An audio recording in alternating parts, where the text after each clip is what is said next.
So, what I'd like to start to talk about is the context in which we think about our health. I think most of us will think about our health in the context of weeks or days. We talk about, well, I haven't been feeling good the last few weeks. There's something wrong. Or I'm feeling this cold is building up. I'll probably be away from work for a couple of days. But do you ever think about the transient conditions of your health?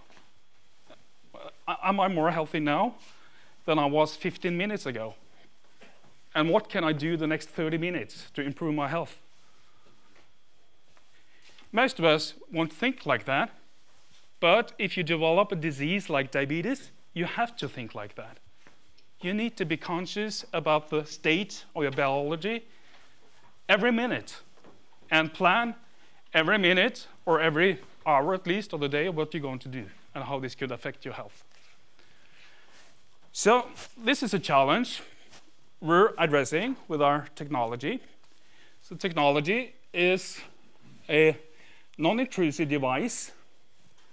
We're working on design, so it should be desirable to wear, put it on, and it will uncover key biomarkers and exposing these to you in real time continuously, updating every 30 seconds.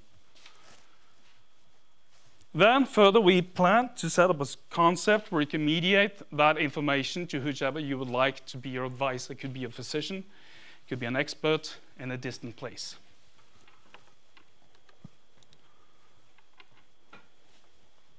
Oh, so this is started already. Okay. Real-time health feedback system, empowering them to be more proactive. Measuring glucose levels only a few times a day doesn't show the whole picture. It's like looking at a few frames of a movie and trying to guess what happened. Now there's a better way. GlucoPred, a continuous, non-invasive glucose monitoring device, does not intrude on the user's lifestyle. GlucoPred gives the power of continuous information. Instead of a snapshot, patients get real-time knowledge about their condition. The data is recorded and uploaded to our secure cloud server. The patient can then share the data as they wish. Easily available, personalized data engages patients. Patients become more focused and confident. They take the initiative for changes to lifestyle and medication. Are you So now to the technology. So this unit, in a closer look up, looks like this. You see the underside of the sensor here. There are two different physical sensor technologies. Whereas most of the other glucose sensing technologies out there is based on chemistry. These are based on physics. So it's a combination of a near-infrared spectrometer and a bioimpedance. So it's a combination of optic sensor and an electric sensor. It's already a pretty advanced concept. It's an electronic board, more than 400 components, 14 layers, high-precision electronics. It's with a screen and battery and everything, so it's already self-contained. Something you can wear and use for the day, and will give you information about your biomarkers, your glucose.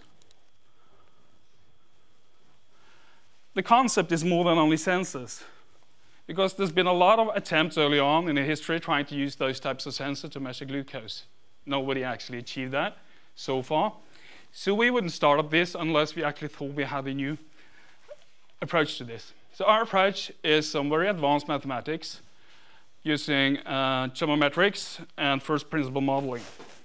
So the whole thing is set up in a Kalman filter, doing the best we can do in order to accommodate the background noise and enhance accuracy with modeling. First, from the basic principles of the sensors, it will send energy into your tissue underneath, and based on what comes back, it will estimate, looking at the different frequencies, what kind of absorption was done in each frequency of the energy. And then it can estimate the different types and components in there. But there's a lot of things in there, not only glucose, a lot of things. So it's quite difficult to differentiate one from the other one. And also to enhance the accuracy, we use, like Sam talked about, there's a lot of interesting things. Trying to model biology is very difficult. Well, we made an attempt doing that, using the best people in the world actually doing dynamic models for totally different applications. But we model every body function that has something to do with the glucose level, like the liver, the gut, the muscles, and calculate this in real time besides the sensors. So of course, it's the technology, it's the potential of the market, and it's the team. It's a very competent team with not at least some very clever people in Prediktor. Steinar Selid, start with him. He is one of the more interesting people in the Norwegian industry. 40 years ago, a critical technology was developed for us to exploit our oil and gas resources. This technology was dynamic positioning of ships.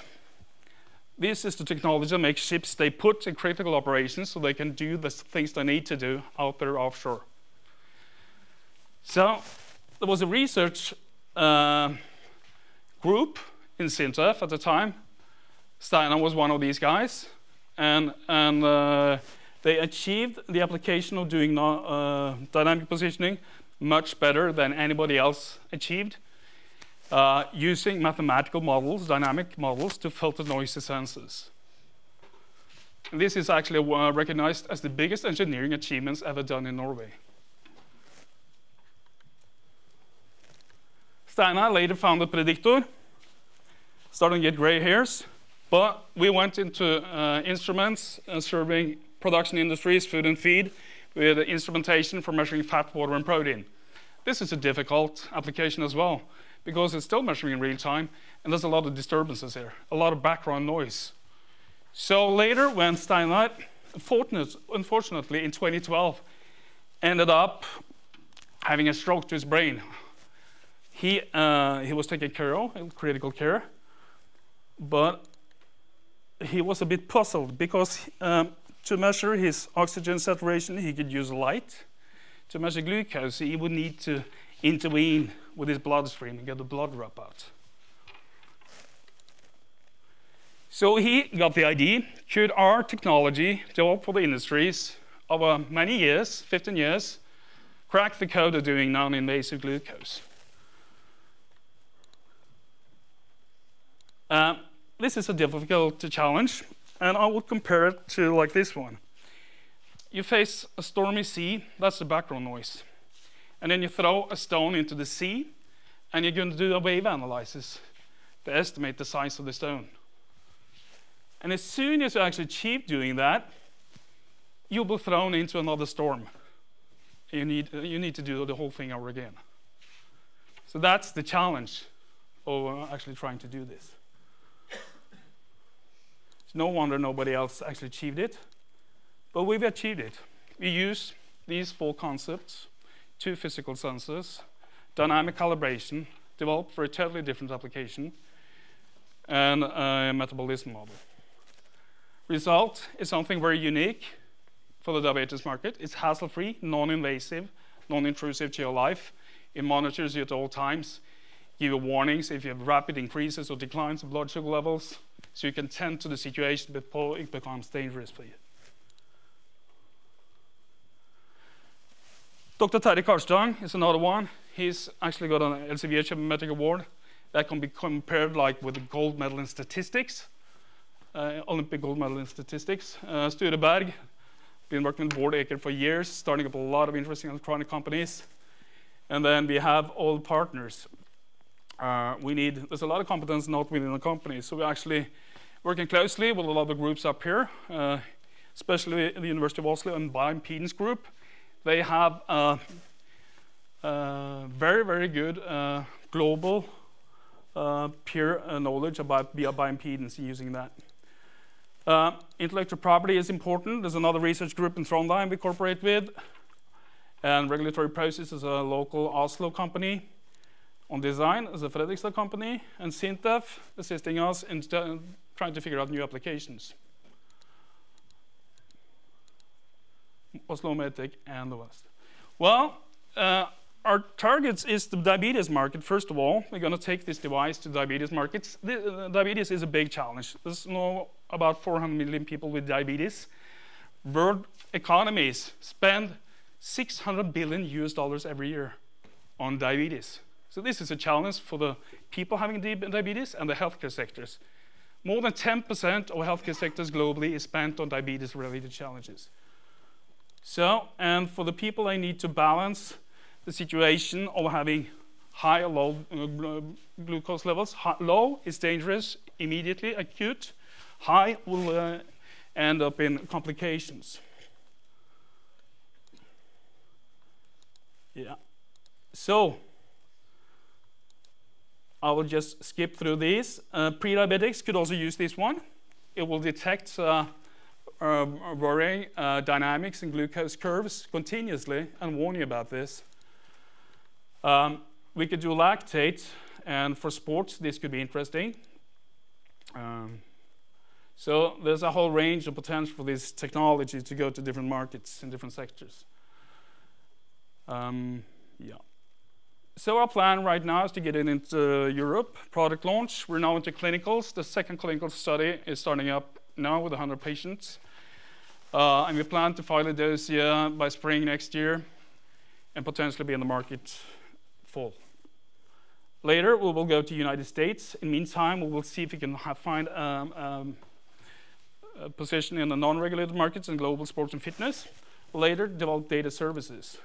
And the potential end game for the technology could be this, realizing that today you don't know a lot about symptoms before they actually developed in quite critical situation. We can find yourself in critical care, and here you're continuously monitored and you have an expert team at hand.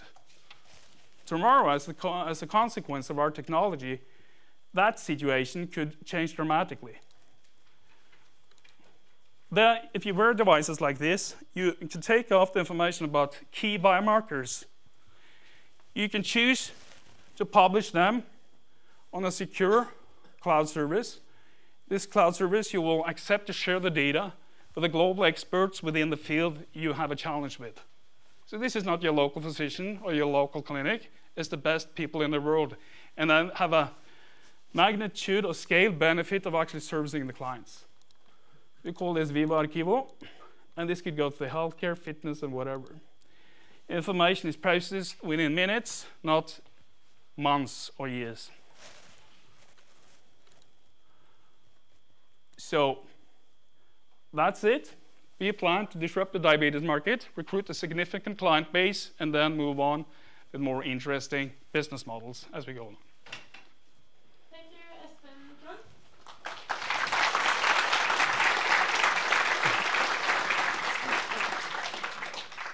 Panel, do you have some interesting questions?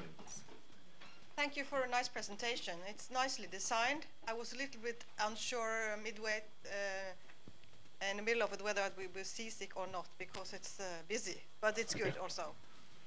What's the challenge? I've been practicing in the biosensor area myself for a few years. I know there's a lot of challenges. What is the challenge with this case? Is it technological challenge, or is it a financial challenge, or is it a market challenge? Right now is similar things. And the other question is, in your nice little YouTube video, why was the sensor up at the elbow area, not down at the wrist? Yeah, two questions there. First one, the challenge. Well, we're not in a financial challenge. We're pretty well funded for the next 2 years. On a technical challenge, yes, we still have to create a data set that we can file to get it approved for launching in the market. So that's what we're doing now. And I expect there will be a lot of small challenges for the technology, where the situation where the user uses it, because we actually target the most difficult market, the self-management market. It's not a controlled care, it's a self-management, so people will use it every day. So that's quite challenging. And the second question was? The YouTube video, you had yeah. to take the sensor up here. So first of all, this position is already taken. For most, at least for a lot of people, would like to use their preferred sports watch, whatever here. But it's also that the measurement situation is much better up here. So we're competing with invasive technologies, and they have all the benefit of being under the skin into the interstitial tissue. We're outside and we're trying to estimate. So we will have inferior measurement accuracy towards those as we start and launch in technology. So we need to pick the best position. Could you elaborate a little bit on the choice between a more medical market where you need clinical trials and a more consumer-oriented market? And what are your thoughts about that? I think at least if you go into the most interesting in terms of volumes, in terms of willingness to pay, is definitely diabetes 1 CGM market. Today, for the continuous devices, it's a yearly cost of $4,000 for using such a device, with the disposals and everything. And the clients, they totally depend, or they should use devices like this because it takes their HbA1c levels, the long-term blood sugar levels, down at least a percentage, like from 9 to 8 or something like that. That's clinical evidence on that. So, but the challenge, it's very difficult to take a glucose application to non-regulated markets. You won't be allowed to do that. They will require, saying this is a medical device, you need to get it approved. But of course, you could do other types of indications, giving you a warning. Well, now your eating is not healthy. You passed 50, you had a heavy sugar meal, blood sugar levels is all up here. We know that as long as it stays up there, you will start to accumulate fat. It will start to produce fat out of all this excess sugar in your blood. So we can give a warning about that and say, you should really use the stairs going back to your office, not the elevator. That will deplete blood sugar levels in your muscles, and you come back to good levels again. So that's kind of like a fitness application. Yeah, one question. You mentioned you're sort of in competition with a lot of other technologies, your smartwatches, for instance. Are you thinking about leasing it out to others, using the technology, placing it into your Apple Watch or Samsung or whatever? Yeah, we're discussing with big medtech, big pharma, big IT, and big electronics. All of these players are interested in this technology. So we're talking with them, but still we'd like to see if we can have a chance to develop our own business within this.